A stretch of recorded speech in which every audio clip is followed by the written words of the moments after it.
আরে দুনিয়ার মানুষ রে, কিন্তু কখন জানি আমার আপনার মরণ চলে আসে, এটা আমার আপনার জানা না। এই তো গতকালকের ঘটনা, ওই গাইবান্ধা আমাদেরই এক ভাই, যার নাম হচ্ছে মাওলানা ফরিদুল ইসলাম। এই ফরিদুল ইসলাম একজন বক্তা মানুষ, তিনি বয়ান করতেছিলেন ওয়াজের মঞ্চে। ও দুনিয়ার মানুষ রে, এমন সময় তার মুডটা হয়ে গেছে বয়ান করা অবস্থায়। আরে আমি যখন এই ভিডিওটা দেখছিলাম, আমার আত্মাটা কাঁপতেছিল। তার জায়গায় তো আমিও থাকতে পারতাম রে মুসলমান। আপনারাও একটু কল্পনা করেন, কথাগুলো শুনেন আর কল্পনা করেন, তার জায়গায় তো আপনিও থাকতে পারতেন। উনি আয়াত পড়তেছে, ইয়া আইয়ুহাল্লাযীনা আমানুত্তাকুল্লাহা হাক্কা তুকাতিহি ওয়া লা তামুতুন্না ইল্লা ওয়া আনতুম মুসলিমুন। দুনিয়ার মানুষ রে, তিনি আয়াত পড়ছিলেন, সাবধান মুসলমান না হয়ে কিন্তু কবরে আইসো না। এই কথাটা যখন তিনি বলেছেন, কিছুক্ষণ পরেই ব্যাখ্যা বিশ্লেষণ করতেছিলেন, সামান্য একটু পরেই তার মরণটা চলে আসছে সামনে। উনি হাত দিয়ে এইভাবে ইশারা করে রে মুসলমান। কিন্তু তারা আশেপাশে স্টেজে যারা বসে আছে, তারা ভাবতেছিল হুজুর মনে হয় মাইক সরাইতে বলতেছে, হুজুর মনে হয় বিদ্যুৎ এইগুলো অফ করার জন্য বলতেছে। কিন্তু না রে না, তার সামনে তো সে আজরাইলকে দেখা ফেলাইছে, আজরাইলকে দেখা ফেলাইছে মুসলমান। মুহূর্তের ভিতরেই সে টেবিলের উপরে লুটায়া পড়ছে। ও দুনিয়ার মানুষ, আজরাইল কিন্তু আমার আপনার এক সেকেন্ড সময় দিবে না। আল্লাহ কোরআনে হাকিমের ভিতরে জানায়, ফাইদা জাআ আজালুহুম লা ইস্তাখিরুনা সাআতাও ওয়া লা ইস্তাকদিমুন। ও দুনিয়ার মানুষ রে, আমার আপনার যখন মরণের সময় হবে, ও দুনিয়ার মানুষ ঠিক তখনই আমার আপনার মরণটা হবে। হঠাৎ করে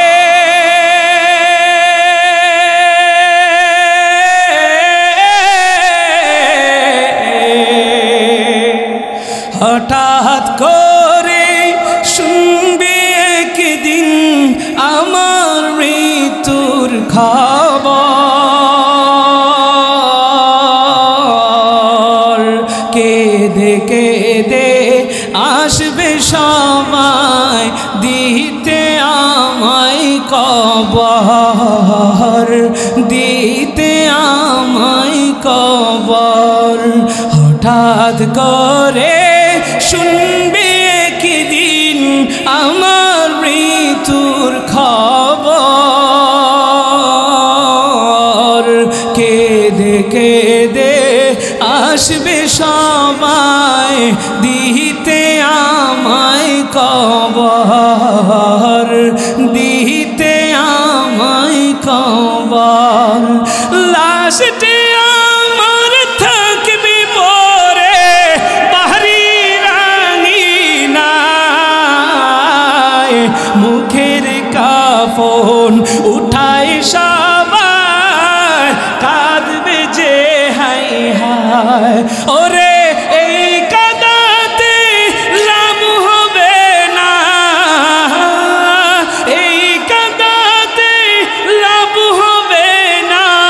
ভয়ঙ্কর বড় ওই কবর, এই দুনিয়া পরীক্ষার হল, রাখলি না মন তুই খবর। হঠাৎ করে শুনবি একদিন আমার মৃত্যুর খবর। কেঁদে আসবে সবাই দিতে আমায় কবর, দিতে আমায় কবর। একটু জোরে কন্যা আল্লাহু আকবার, ইমানের পাওয়ার দিয়া কন্যা আল্লাহু আকবার। ও বাঞ্ছারাম পুরুষ, কিসের বিষয়, কয়দিনের জিন্দেগি বলেন? আল্লাহ তাআলা এই পৃথিবীতে যে এত মাখলুক বানাইছে, কিছু কথা বলবো যে কথাগুলো দিলের ভিতরে যেন আসর কাটে, সেই জন্য খুব মায়া ভরা কণ্ঠে মায়া দিয়ে আপনাদেরকে কথাগুলো আমি বলবো, যেন দিলটা একটু নরম হয়, বিবেকটা একটু খোলে। চিন্তা করবেন, বলেন আল্লাহ তাআলা বান্দাদের জন্য যে জান্নাত বানাইছে, এত আশা করে আমাকে আপনাকে আদর করে আল্লাহ বানাইছে, আর পুরস্কার হিসেবে আমার আপনার জন্য জান্নাতটারে আল্লাহ বানাইছে। কিন্তু জাহান্নামও তো আল্লাহ তাআলা বানাইছেন, সেটা কাফেরদের জন্য ছিল। এরপরে মুমিন মুসলমান কেউ কেউ জাহান্নামের আগুনে জ্বলবে। কেন জ্বলবে? গুনাহের কারণে, বদ আমলের কারণে।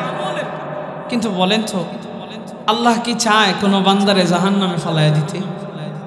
আপনাদের আওয়াজে কয় না, আল্লাহ চায়। জোরে কোন চায়? আপনারা মুরব্বীরাই যারা আছেন, যদি ইমানের পাওয়ার দেন তাইলে কিছুক্ষণ আলোচনা সম্ভব হবে, অন্যথায় অল্প কিছুক্ষণ করে শেষ করে দেন।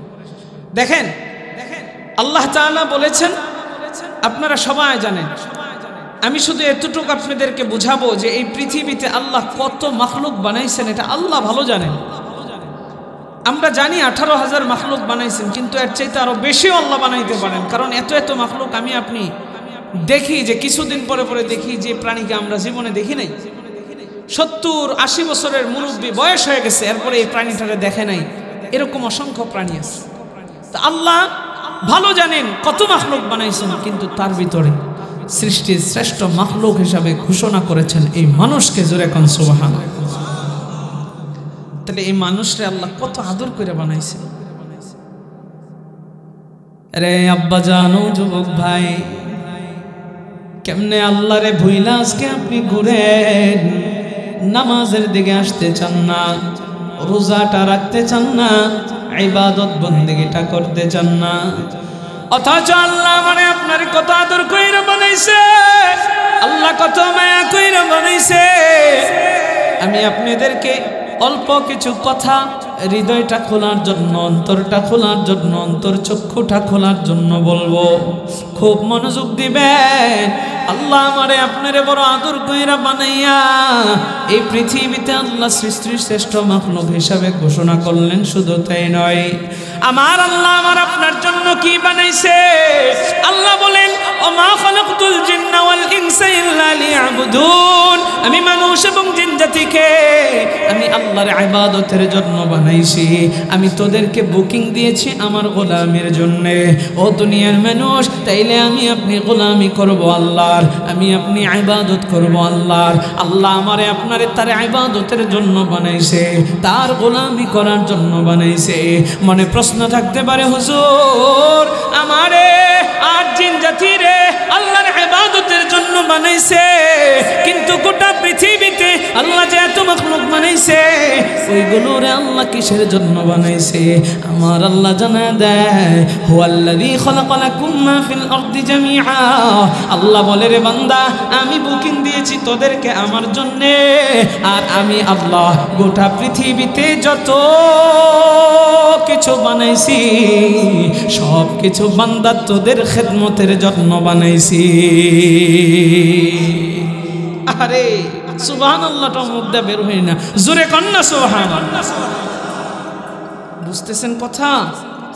আল্লাহ তাআলা আমাকে আপনাকে তার গোলামের জন্য বানাইছে, আর তিনি বলেন যে তোরা আমার ইবাদত করবি, আর আমি গোটা পৃথিবীতে যা বানাইছি সব তোদের খেদমতের জন্য বানাইছি।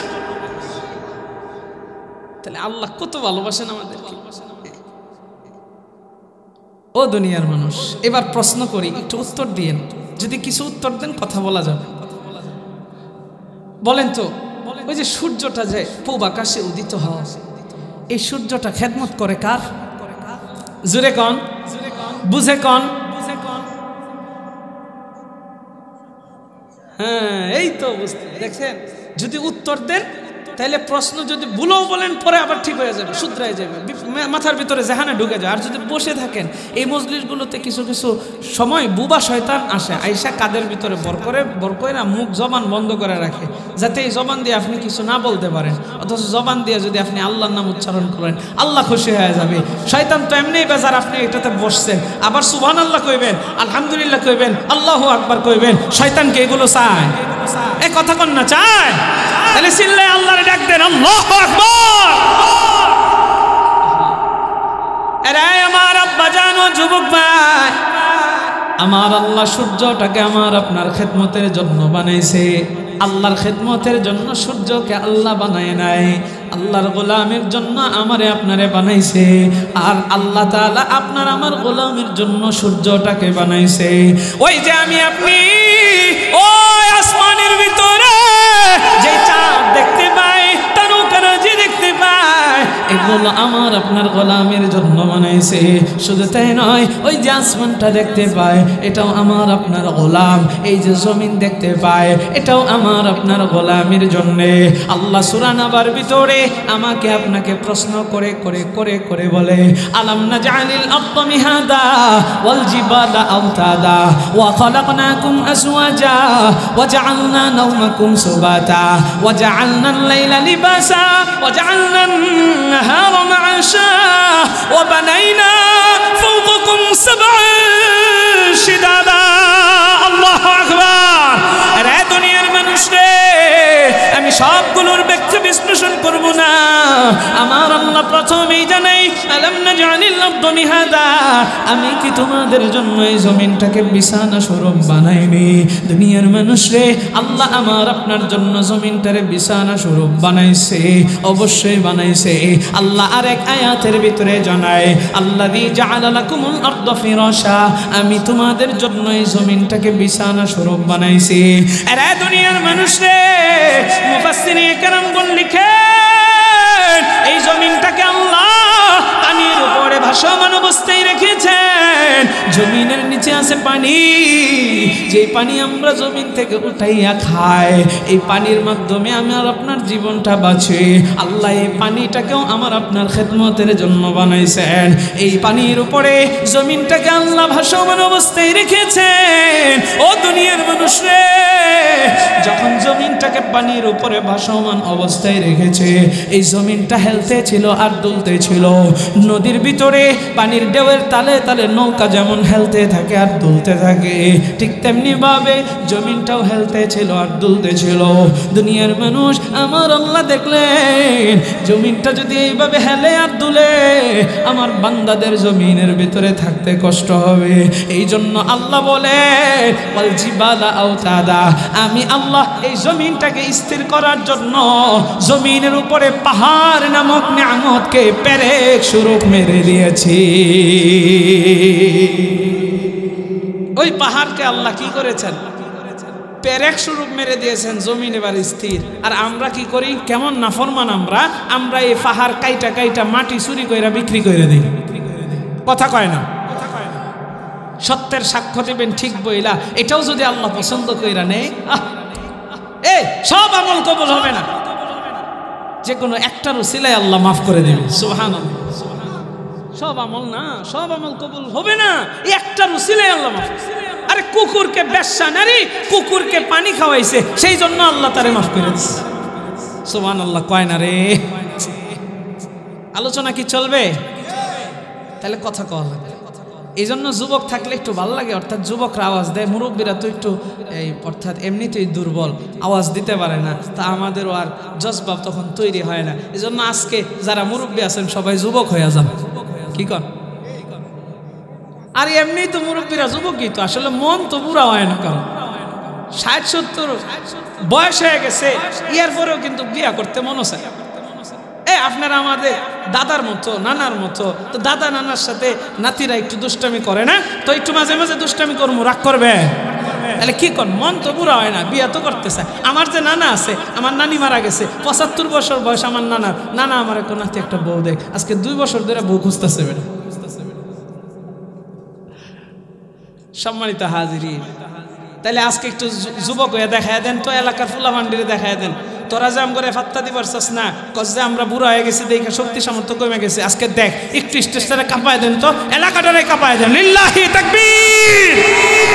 আরে ওই তো না, আরো জোরে লিল্লাহি তাকবীর! দেখছেন কি সুন্দর আওয়াজ? কেডা কইছে আপনারা বুড়া?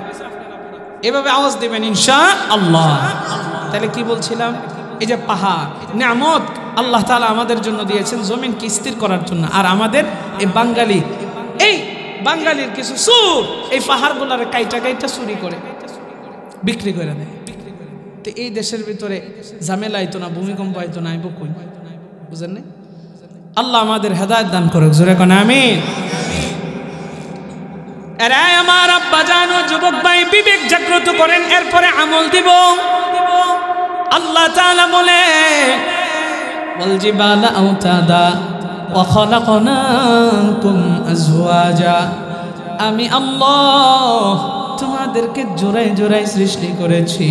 আমার আল্লাহ তাআলা আমাকে আপনাকে কত মহব্বত করেন, ভালোবাসেন।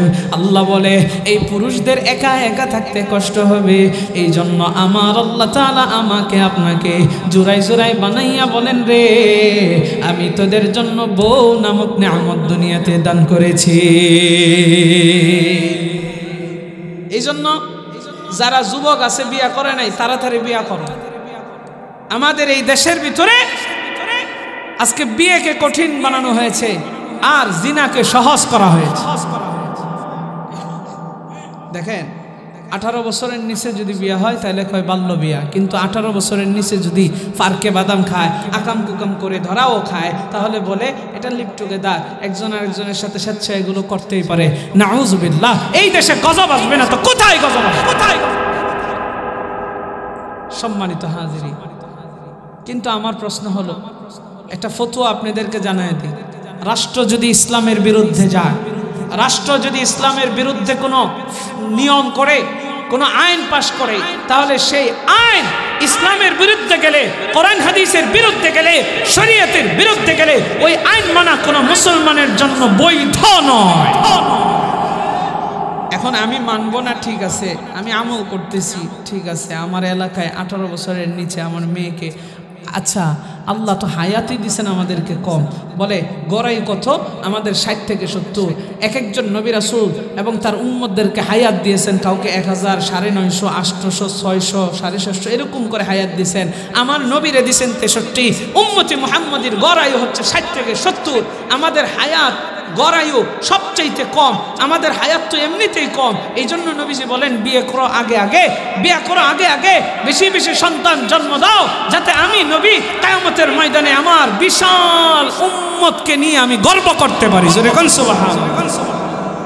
আর আমাদের সমাজে এই নিয়ম করে দিয়েছে। আচ্ছা করছে নিয়ম করছে, ঠিক আছে, এখন কি করা যায়?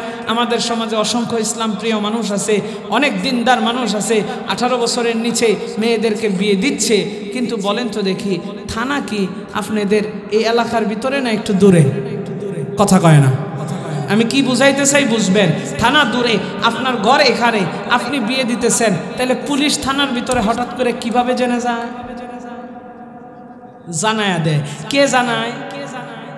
কোন হিন্দু, কোন খ্রিস্টান জানায় আপনার আমার মতো টুপি পরে, আপনার আমার মতো দাড়িও আছে, আপনার আমার মতো পাঞ্জাবি আছে, একসাথে মসজিদে নামাজও পড়ে, একসাথে রোজা সময় ইফতারিও করে। ও দুনিয়ার মানুষ, অর্থাৎ নিজের মুসলমান দাবি করে, সে গোপনে থানায় জানায়। কেন থানায় জানায়? যাতে কইরা কিছু দান্দা কামানো যায়, কিছু টাকা ঘুষ খাওয়া যায়, এই মেয়ের বাবাকে একটু হেনস্থা করা যায়। ও দুনিয়ার মানুষ, অথচ সে যে মুনাফিক হিসেবে চিহ্নিত হয়ে গেছে এটা তার খবর নাই। এই সমস্ত মানুষরা মুসলমান নয়, মুসলমান নামের মুনাফিক। কথা কোন ঠিক কিনা? আর এই মুনাফিকরা বলেন আল মুনাফিকুনা আশাদ্দু খাত্তা মিনাল কাফিরিন, মুনাফিক হইছে কাফেরের চাইতেও ভয়ঙ্কর। চিল্লায় এখন নাউযুবিল্লাহ। এটা আমার কথা না নবীর কথা? মুনাফিক কাফেরের চাইতেও ভয়ঙ্কর। দুনিয়ার মানুষ মুনাফিক এটা হচ্ছে 2 প্রকার। প্রথমত 1 নাম্বার বিশ্বাসগত মুনাফিক, 2 নাম্বার কর্মগত মুনাফিক। যেহেতু আমি মুনাফিক নিয়ে আলোচনা করছি না, তাই বিস্তারিত কিছুই না, শুধু টাচ দিব। আবার এই 1 নাম্বারটা বিশ্বাসগত মুনাফিক আবার 6 প্রকার, আর কর্মগত মুনাফিক আবার 3 প্রকার। দুনিয়ার মানুষ এখানের ভিতরে একটা আলামত আমি শুধু জানাই দেই, এরকম আলামত আছে যে কোরআন হাদিসের মুখে মুখে সে বলে কোরআন হাদিসের এটা মানি সেটা মানি সব মানি, কিন্তু অন্তরের ভিতরে তার আছে কুফরি। আবার দেখা যায় সামনাসামনি সে পাক্কা মুসলমান সাজে, কিন্তু সে গোপনে গোপনে কাফেরদের সাথে বেঈমানদের সাথে আতাত করে, তখন ইসলামের বিরোধিতা করে, নবীজির বিরোধিতা করে, কোরআনের আয়াতকে পর্যন্ত অস্বীকার করে ফেলে।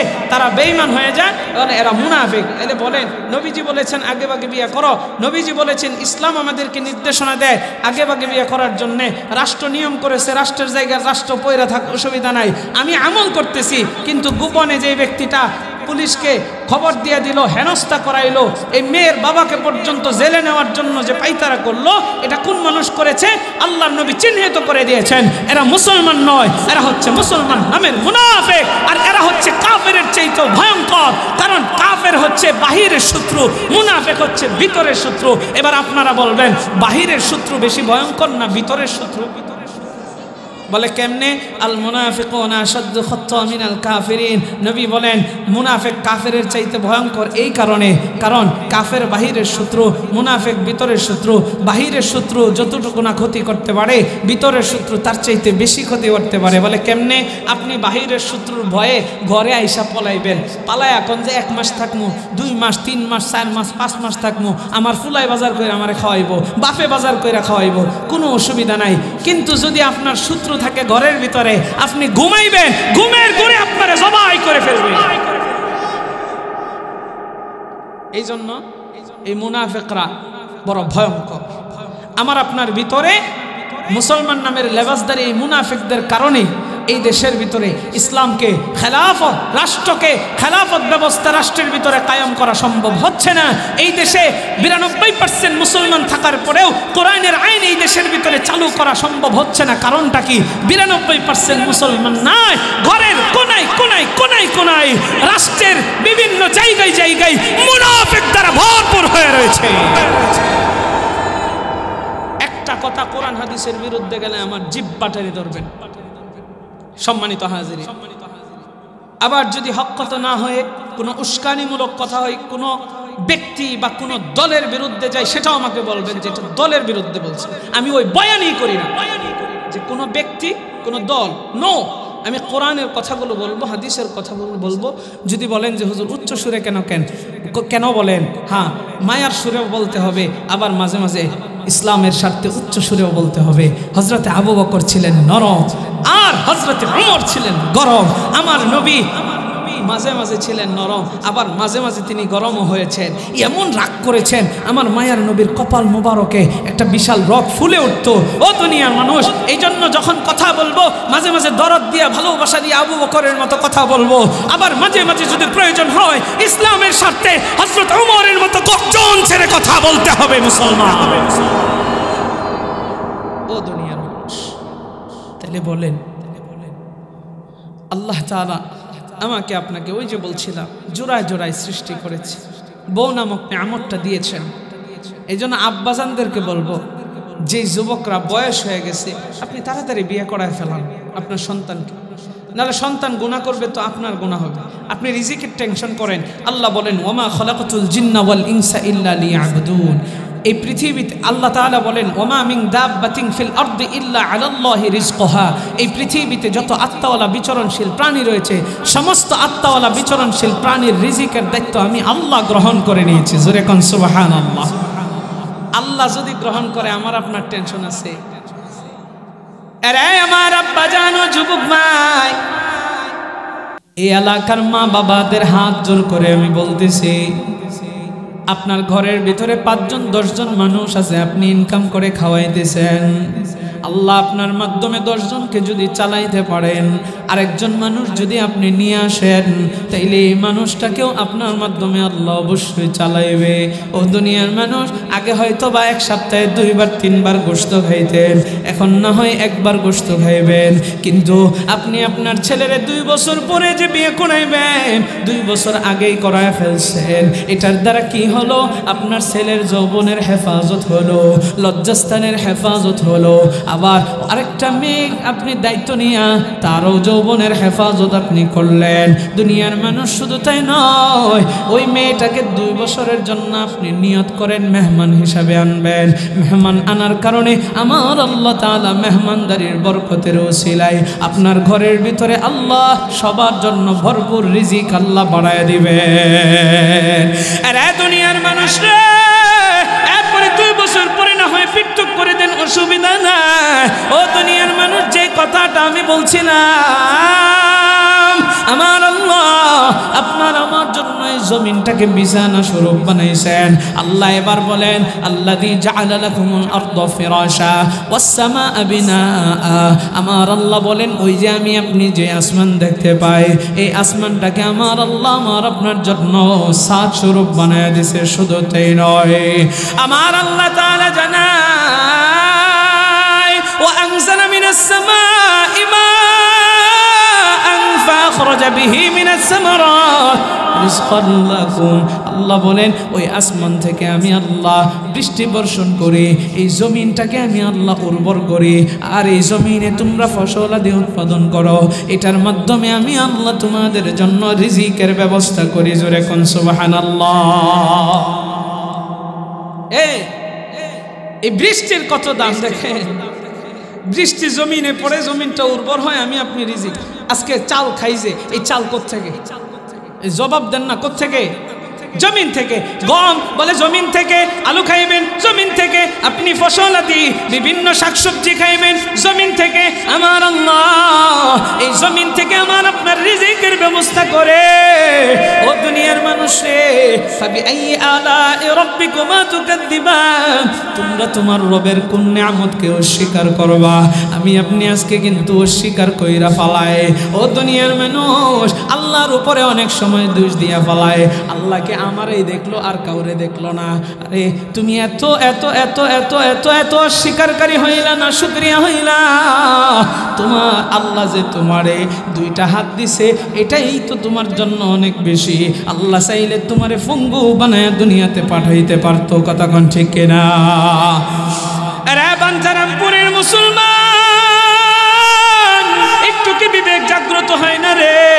আমার আল্লাহ আপনাকে আমাকে কত নিয়ামত দিয়েছে, এগুলো যদি চিন্তা করি, এগুলোর আলোচনা বেশি বেশি করা দরকার। আমার আল্লাহ তাআলা এই জন্য মাঝে মাঝে আপনি আমি যে অস্বীকার করে, আপনি আমি যে আল্লাহরে বইলা যায়, আল্লাহ তো বিনিময়ে কিছুই চায় না, আল্লাহ শুধু ইবাদতটা চায়। আমি আপনি ইবাদত কি করব বলে 5 ওয়াক্ত নামাজ, এটাই পড়তে চাই না। অথচ আপনাকে আমাকে আল্লাহ মাঝে মাঝে বোঝায়। ওই বৃষ্টিটারে যদি আল্লাহ বন্ধ করে দেয়, তাইলে জমিনটা দেখবেন অনেক সময় ফাইটা যায়। বৃষ্টি না পাইলে আমরা অনেক সময় হাউমাউ করে কান্দে আল্লাহর কাছে নামাজ পড়ে পড়ে বৃষ্টি চাই। গরমের দিনে এমন হয় কি হয় না? কত হয়। একটু বন্ধ করে দেখা, দেখ এই বৃষ্টির কত দাম। আরেকটা চমৎকার কথা মনে পড়ছে, বলেন তো দেখি। ওই যে সূর্য যে আল্লাহ সকালে দেয়, আবার এই ইয়ার সময় মাগরিবের সময় যে অস্তমিত করে, সূর্য যখন বন্ধ করে দেয়, বলেন তো আমাদের লাইটের দরকার হয় কি হয় না?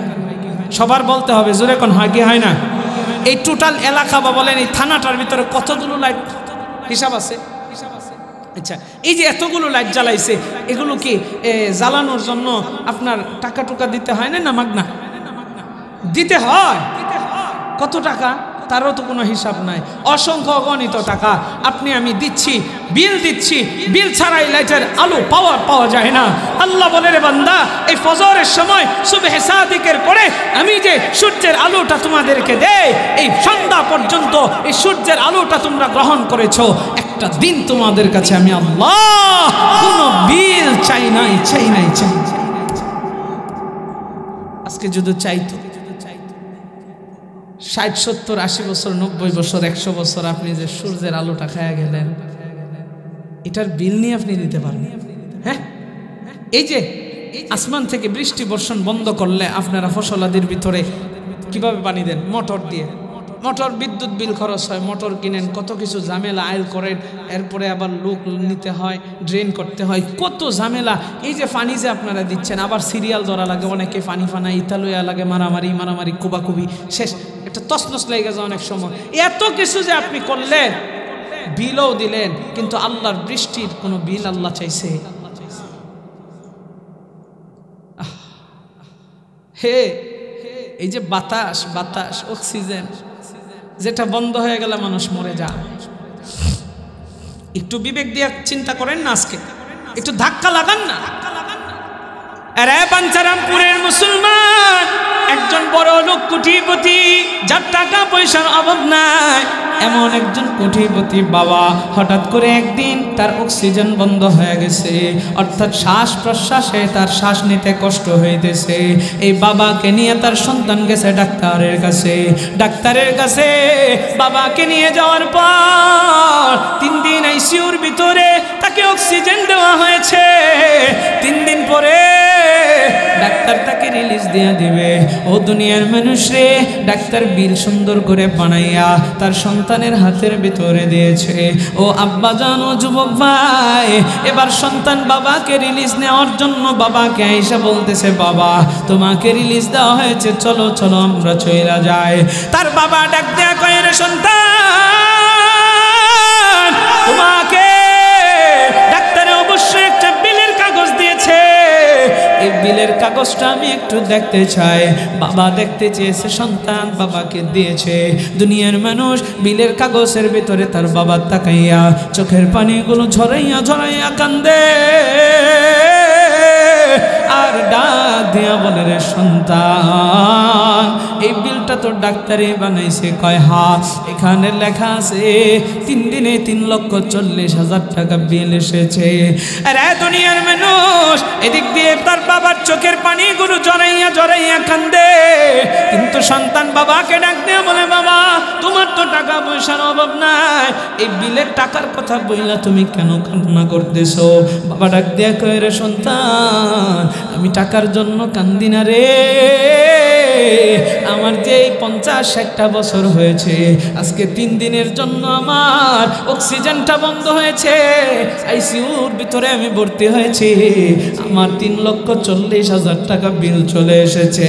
ও সন্তান রে, আমি যে 60-70 বছর আমার মালিকের দেওয়া অক্সিজেন নিয়েছি, আমার মালিক একটা বার আমার কাছে বিল দাবি করে নাই। ও দুনিয়ার মানুষ রে, আল্লাহ এত এত নিয়ামত দিয়েছেন, আপনি ভেবেছেন এই নিয়ামতের মনে হয় আল্লাহ হিসাব নিবে না? ও দুনিয়ার মানুষ রে, প্রত্যেকটা নিয়ামতের হিসাব আল্লাহ নিবে নিবে নিবে নিবে। এরে আমার আব্বা জান, আপনাকে আমাকে আল্লাহ কত মাছ খাওয়ায়, এই মাছের প্রাণগুলো আমার আপনার জন্য জায়েজ করেছেন, হালাল করেছেন। আপনার আমার জন্য আল্লাহ কত গরু ছাগল হালাল করেছেন। আমি আপনি এত এত প্রাণী খাই, আপনি কি মনে করেছেন আপনারও একটা জান, তাদেরও একটা জান, তাদেরকে জবাই করেন। আমার আপনার জন্য আল্লাহ তাদেরকে হালাল করেছেন, জবাই করে খায়। আপনি কি মনে করেছেন এটা আল্লাহ ধরবে না? ধরবে না। আমার মায়ার নবী, দয়ার নবী, রহমতের নবী একদিন ক্ষুধার্তারও নাই, ঘরের ভিতরে আর টিকতে পারতেছে না, নবী আমার রাস্তার ভিতরে বের হয়ে আসছে। ও দুনিয়ার মানুষ, নবীর চিন্তা হলো রাস্তার ভিতরে যাওয়ার পর কেউ যদি আমার সামনে পড়ে যায় আর যদি আমাকে মেহমান হিসাবে তার ঘরের ভিতরে নিয়ে যায়, তাইলে আমি তো একটু খাবারটা খাইতে পারবো। আরে আমার আব্বা জান, নবী আমার ক্ষুধার্ত, এটা শুনে না আপনাদের মনে প্রশ্ন থাকতে পারে, হুজুর নবী কি গরিব ছিল? না না না, আমার মায়ার নবী, দয়ার নবী আর সাহাবীদের অভ্যাস ছিল ঘরের ভিতরে খাবার জমায়া রাখতো না, গরিব অসহায় দুঃখীদেরকে দান করে দিত, অথবা কোনো মেহমান আসলে ঘরের ভিতরে যা থাকতো তা দিয়া মেহমানদারি করায় ফেলতো। জোরে কন্যা সুবহানাল্লাহ। আরে আমার বিবারিয়ার মুসলমান, আমার মায়ার নবী, দয়ার নবী, রহমতের নবী রাস্তার ভিতরে গেছে, নবী আমার যা দেখতে পায় হযরত আবু বকর রাস্তার ভিতরে হাঁটতেছে। আমার মায়ের নবীকে দেখা আবু বকর সালাম দিছে, আসসালামু আলাইকা ইয়া রাসূলুল্লাহ। ও দুনিয়ার মানুষ, নবী সালামের জবাব নিয়ে জিজ্ঞাসা করে, আবু বকর এই রাতের বেলায় তুমি রাস্তার ভিতরে কি করো? আবু বকর ডাক দেয়া কয়, নবী আমার পেটের ভিতরে ক্ষুধা, আমি ঘরের ভিতরে ক্ষুধার যন্ত্রণা সহ্য করতে পারতেছি না, এই জন্য আমি একটু বেরিয়ে আসছি। ও নবী আমার চিন্তা হলো আমার দেখা কেউ একটু মেহমানদারি করানোর জন্য তার ঘরের ভিতরে নিয়ে যায়। ও দুনিয়ার মানুষ রে, নবী আমার আবু বকরকে ডাক দেয়া বলে, আবু বকর আমার ঘরেও তো খাবার নাই, যদি থাকতো আমি নবী তোমারে আজকে আমি মেহমানদারি করাইতাম। আল্লাহু আকবার। রে বাঞ্চারামপুরের মুসলমান, আমার মায়ের নবী আবু বকরের হাতটা ধইরা রাস্তা দিয়ে হাঁটে, দেখে হযরতে আমিরুল মুমিনিন খলিফাতুল মুসলিমিন উমর ইবনুল খাত্তাব রাদিয়াল্লাহু আনহু তিনি হাইটা হাইটা আসে। ও দুনিয়ার মানুষ রে, আমার মায়ার নবী দয়ার নবী রহমতের নবী আমিরুল মুমিনিন খলিফাতুল মুসলিমিনকে যখন দেখছে সেও দেখা বলাইছে, নবীকে সালাম দেয়, আসসালামু আলাইকা ইয়া রাসূলুল্লাহ ইয়া আবু বকর। ও দুনিয়ার মানুষ, আমার মায়ার নবীকে সালাম দিয়েছেন, নবী সালামের জবাব নিলেন, আবু বকরও নিলেন। নবী আমার ওমরকে প্রশ্ন করে, ওমর তুমি এই রাতের বেলায় রাস্তার ভিতরে কি করো? ওমরও ডাক দিয়ে কি কথা কয়, ও নবী আমার ঘরের ভিতরে খাবার না, ক্ষুধার যন্ত্রণা সইতে পারছি না, এই জন্য ঘর থেকে আমি বের হয়ে এসেছি গো নবী। ও দুনিয়ার মানুষ রে, আমার মায়ের নবী হযরত ওমরের হাতটাও ধরলেন, ধইরা আমার মায়ের নবী দুই সাহাবীরে নিয়া, এক সাহাবী আগে দাওয়াত দিয়েছিল তার ঘরের সামনে গেলেন, দরওয়াজার ভিতরে টক টক টক টক আওয়াজ করলেন, সাহাবী দরজাটার সাথে সাথে খুইলা নবী আর আবু বকর ওমরকে দেখা সালাম দিলেন, আসসালামু আলাইকা ইয়া রাসূলুল্লাহ ইয়া আবু বকর ওমর। এরপরে আহলান সাহলান মারহাবান তাইয়িবান মুবারাকান ইয়া মুহাম্মাদুর রাসূলুল্লাহ সাল্লাল্লাহু আলাইহি ওয়াসাল্লাম ওয়া ইয়া আবু বকর ওমর, তাদেরকে আহলান সাহলান জানাইয়া ঘরের ভিতরে নিয়ে মেহমান খানার ভিতরে বসায় দিলেন। ও দুনিয়ার মানুষ, ওই সাহাবী দৌড়াইয়া তার বকরির পাল থেকে একটা বকরি আইনা জবাই কইরা সুন্দর কইরা বুনা কইরা আমার মায়ের নবীর সামনে হাজির করলেন। জোরে কোন সুবহানাল্লাহ, আর জোরে কোন না সুবহানাল্লাহ। এ বাঞ্চারামপুরের মুসলমান, আমার মায়ের নবী তার নবী বিসমিল্লাহ বইলা ওই বকরির গোশতটা আহার শুরু করলেন, আর হযরত ওমর আবু বকরও শুরু করলেন। নবী ওই সাহাবীকে বললেন তুমিও শুরু করো, তিনিও শুরু করলেন। ঘরওয়ালাদের জন্য নবী অবশিষ্ট রেখে দিলেন। আমার মায়ের নবী খাবারটা রেখেইয়া আল্লাহর হামদু সানা পাঠ করিয়া শুকরিয়া আদায় করিয়া এবার চোখের পানিগুলো ঝরাইয়া ঝরাইয়া নবী আমার কান্দে, নবী চোখের পানিগুলো ঝরাইয়া কান্দে। আবু বকর ডাক দিয়ে কই গো নবী, আপনি ক্ষুধার্ত মানুষ ছিলেন, খাবার পাইলে খাবার খাইয়া এখন আপনি কান্দেন কেন, কান্দেন কেন? আল্লাহর হাবিব বলেন, সুম্মা লাতুসআলুন্না ইয়াওমাইযিন আনিন নাঈম।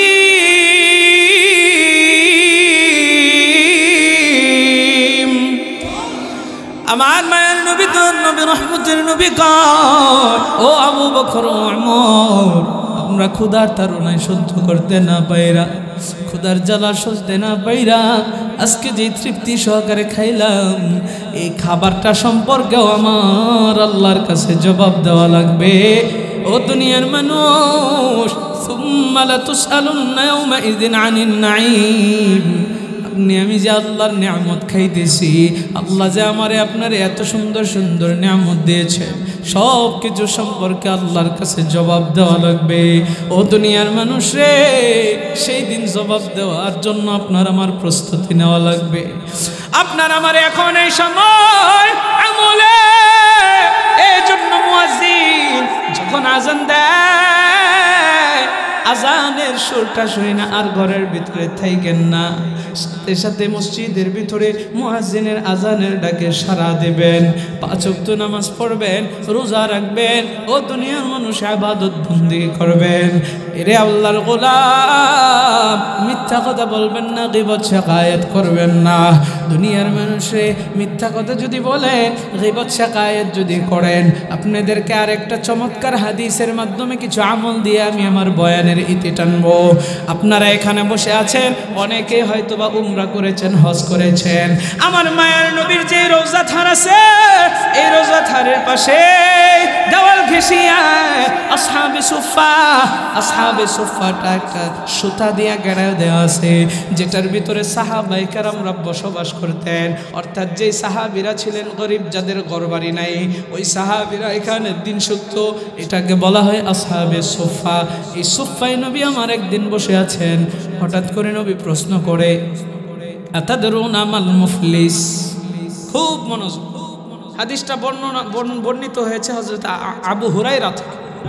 عن أبي هريرة رضي الله عنه قال قال رسول الله صلى الله عليه وسلم নবী আমার সাহাবীদেরকে জিজ্ঞাসা করে, আতাদরুনা মাল মুফলিস, ও সাহাবীরা তোমরা কি জানো দেউলিয়া কোন ব্যক্তি? দুনিয়ার মানুষ একটু মিলাইবেন। সাহাবায়ে কেরাম জবাব দেয়, আল মুফলিসু ফিনা মাল্লা দিরহাম লাহু ওয়ালা মাতা। নবী হে, দেউলিয়া হচ্ছে সেই ব্যক্তি, যে ব্যক্তির টাকা পয়সা নাই, সম্পদ নাই, ঘর বাড়ি নাই, সে হচ্ছে দেউলিয়া। আমরাও তো সমাজের দেউলিয়া তাদেরকেই বলি, যাদের ঘর বাড়ি নদী ভেঙ্গে নিয়ে গেছে, আর জমি জমা নাই, বস্তির ভিতরে আইসা এখন থাকে, এরকম লোকদেরকেই তো আমরা দেউলিয়া বলি।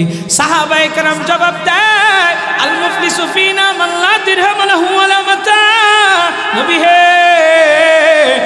আমাদের ভিতরে যাদের টাকা পয়সা নাই, এরাই তো হচ্ছে দেউলিয়া। কিন্তু নবী আমার কি বলে, যেই কথা শুই না আপনার আমার বিবেককে নাড়া দেবে, যেই কথা শুই না সাহাবীরা ভীত সন্তুষ্ট হয়ে গেছে, যেই কথা পইরা আমি নিজেও ভয় পেয়ে গেছি। নবী বলেন, ইন্নাল মুফলিসা মিন উম্মতি ইয়াতি ইয়াউমাল কিয়ামাতি বিসালাতিন ওয়া সিয়ামিন ওয়া যাকাতিন। আমার মায়ার নবী জানাই, আমার উম্মতের দেউলিয়া হলো সেই ব্যক্তি, যেই ব্যক্তি কিয়ামতের ময়দানে কঠিন সেই হাসরের দিনে আল্লাহর সামনে অনেক নামাজ নিয়ে আসবে, অনেক রোজা নিয়ে আসবে, অনেক যাকাত নিয়ে আসবে। নবী বলেন, আমার উম্মতের দেউলিয়া হলো সেই ব্যক্তি। জোরে কর নাউজুবিল্লাহ। আপনারা বলেন, আমরা নামাজ পড়ি কি পড়ি না?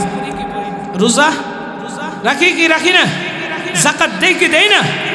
নবী কয়, আমার উম্মতের দেউলিয়া হলো সেই ব্যক্তি যে অনেক নামাজ নিয়ে আল্লাহর সামনে দাঁড়াবে, রোজা নিয়ে দাঁড়াবে, যাকাত নিয়ে দাঁড়াবে, সে দেউলিয়া।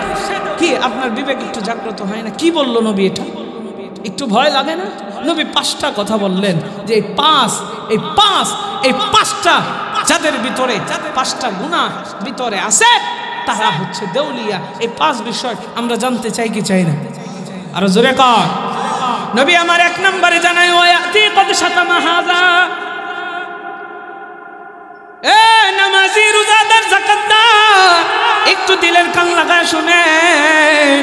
নবী আমার বলেন, ওয়াতি কদ শাতামা হাযা, সেই মানুষকে গালি দিত। আমাদের এই সমাজে গালি দেওয়ার না লোকের অভাব নাই। দেখবেন অসংখ্য মানুষ আছে, ম সারা কথাই কয় না, টু সারা কথাই কয় না, সা সারা কথাই কয় না, আর মহিলারা খা আর ক সারা কথাই কয় না। কথাক্ষণ ঠিক কিনা? কিরে ফুলাফান আসস খা? হ্যাঁ, আমি কি ভুল কিছু কইছি? পুরুষটা কয় মা, আর মহিলারা একজন আরেকজন কয় খ। কত গালি যে তারা আছে, গালির অভাব নেই এই দেশ।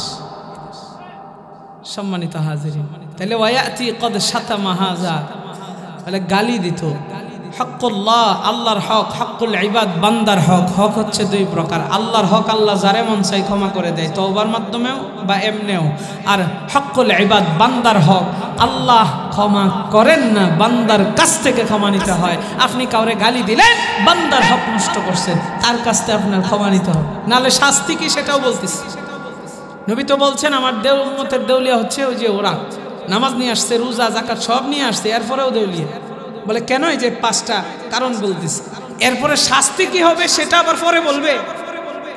কি ভয়ঙ্কর শাস্তি শুনবেন, খেলে আমলের নিয়তে শুনেন যেন নিজেদেরকে একটু পাল্টাইতে পারে, নাহলে এই আলোচনার কোনো লাভ নেই।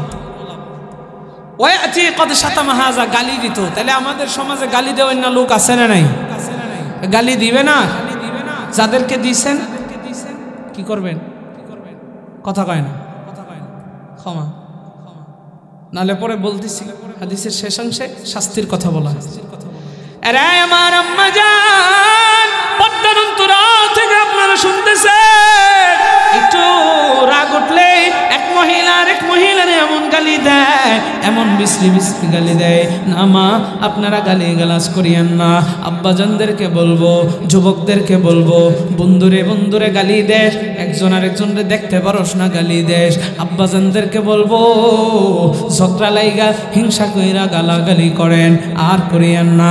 এবার আসেন 2 নাম্বার, আমার মায়ার নবী জানায় ওয়াকাযাফা হাযা, মানুষের গীবত শাকায়াত করত, মানুষকে শরম দিত, লজ্জা দিত। গীবত শাকায়াত করা, আরেকজনের হক নষ্ট করা, বান্দার হক নষ্ট করা। আমাদের সমাজে গীবত শাকায়াত করে এরকম লোক আছে না? না,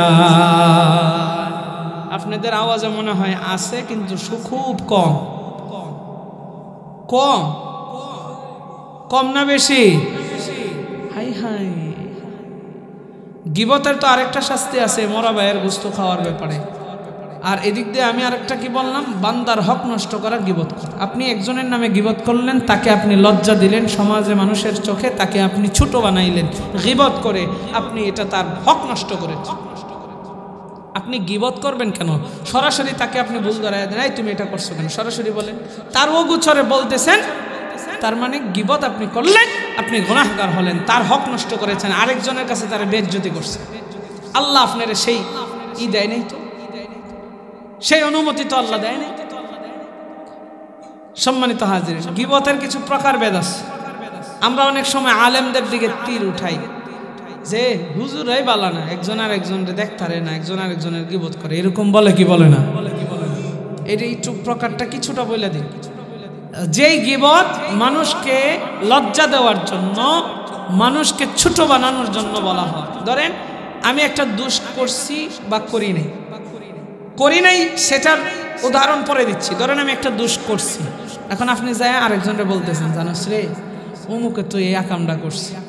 আপনি তার কাছে আমারে কি করছেন? ছোট বানাইছেন, এটা গীবত করছেন, আপনি আমার হক নষ্ট করছেন। আরেকজনের কাছে কইছেন, সে আবার আরেকজনের কাছে কইছে।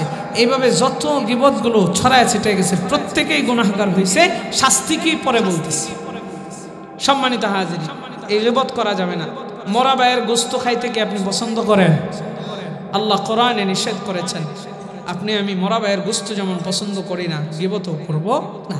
এবার আসেন, ইসলামের কোন সম্পর্ক, কোন মাসাইলের সম্পর্ক, আকীদাগত বিষয় যদি কোনো সম্পর্ক থাকে গীবতের সাথে, সেই গীবত জায়েজ। যেমন আমি একটা ভুল ভাল মাসলা দিছি, ফতোয়া দেওয়ার পর আমাদের সমাজে বিজ্ঞ অনেক উলামায়ে কেরাম আছেন, ইখতিলাফও আছে, মাসালার ভিতরে ইখতিলাফ থাকবে। আপনারা শুধুমাত্র দেখেন কি এক হুজুরকে একটা কয়, আরেক হুজুর আরেকটা কয়, এটা দিয়া আপনারা হুজুরদেরকে একটা পচায় দেওয়ার চেষ্টা করেন। কিন্তু প্রত্যেকটা বিষয়ে ইখতিলাফ আছে, খালি মরণ ব্যতীত। আপনার আমার যে মউত হবে এটার মধ্যে ইখতিলাফ নাই, আর সব দুনিয়ার সব বিষয়ে ইখতিলাফ আছে। একজন একটা বাড়ি করব, এই বাড়িটা কেমন হইব, বউ কয় একটা, জামাই কয় আরেকটা, ফুলাফান থাকলে হারা কয় না এই ডিজাইনে করবো। ইখতিলাফ আছে না নাই? কথা কয় না, জোরে কন। ইঞ্জিনিয়ার ইখতিলাফ আছে, ডাক্তারদের ইখতিলাফ আছে।